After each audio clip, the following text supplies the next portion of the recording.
बच्चों, आज के वीडियो का विषय है वृद्धि संधि और यड़ संधि। इसके पहले के वीडियो में हमने आपको बताया था संधि, संधि क्या शाब्दिक अर्थ, संधि की परिभाषा, संधि के नियम, संधि के भेद और संधि के भेदों में से स्वर संधि के दीर्घ संधि और गुण संधि के बारे में। जैसे दीर्घ संधि में हमने आपको बताया था कि यदि समान स्वर आते हैं, जैसे आ, ई, उ, री के बाद यदि आ, ई, उ, री ही आते हैं तो वहाँ पर दीर्घ संधि होती है। और गुण संधि के बारे में बताया था कि यदि आ या आ के बाद ई, उ, री आता है और आ, ई मिल करके री, आ, ई मिल करके उ, आ, उ मिल करके ओ और आ और री मिल करके अल हो जाता है, आ और री मिल करके अल हो जाता है, तो वहाँ पर गुण संधि होती है। आज हम आपको वृद्धि संधि के बारे में बताते हैं। वृद्धि संधि जिसका सूत्र है वृद्धे रेचि और इसका नियम है, इसकी परिभाषा है कि जब आ या आ के पश्चात, आ या आ के पश्चात ए या ऐ अथवा ओ या औ आए और उनके स्थान पर क्रमशः ऐ और औ हो जाता है, तो वहाँ वृद्धि संधि होती है। अर्थात आ या आ के बाद अगर ए या ऐ आता है उनकी जगह पर ऐ होता है और ओ या औ आता है तो उनकी जगह पर औ हो जाता है।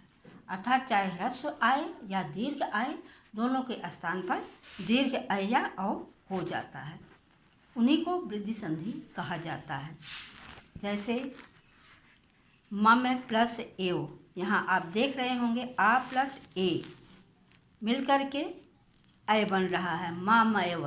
मम प्लस एव मा मयव, आ प्लस ए मिल करके ऐ हो रहा है।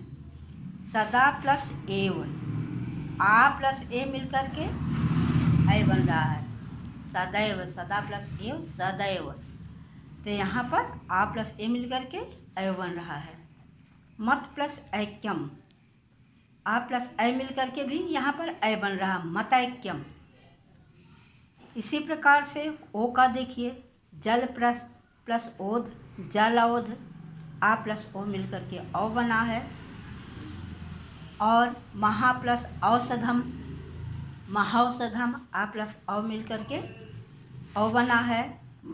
वन प्लस औषधम वनौषधम, यहाँ पर आ प्लस औ मिल करके भी औ बना है। फिर अधर प्लस ओष्ठ अध्रौष्ठ, यहाँ पर आ प्लस ओ मिल करके औ बना है, अध्रौष्ठ। अतः इन सब उदाहरणों में वृद्धि रेचि सूत्र के अनुसार वृद्धि संधि की निष्पत्ति हो रही है। नंबर 4 यड़ संधि। यड़ संधि का सूत्र है इको व यड़चि और इसका नियम है, इसकी परिभाषा है कि यदि ह्रस्व या दीर्घ ई उ के बाद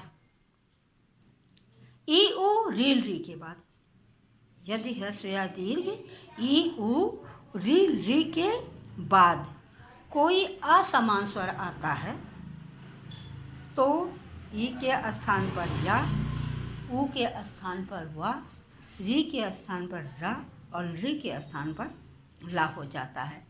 जैसे यदि प्लस अपि, यद्यपि। अब यहाँ पर ई के बाद आ आया है और दोनों मिलकर के या हो गया है। मधु प्लस अरि मध्वरि, यहाँ पर उ के बाद आ आया है तो वा हो गया है। पितृ प्लस आज्ञा पित्राज्ञा, री के बाद आ आया है, असमान स्वर असमान स्वर आ रहा है तो यहाँ पर रा हो गया है। अति प्लस अंत अत्यंत, यहाँ भी ई के बाद आ आया है तो यहाँ पर भी या हो गया है। अनु प्लस एसर, उ के बाद आ रहा है तो अन्वेषण, उ प्लस आ मिल करके वा हो गया है। री प्लस आकृति लाकृति। यहाँ पर रे प्लस आ असमान स्वर आ रहा है तो यहाँ पर ला हो गया है। बच्चों, आपके पाठ्यक्रम में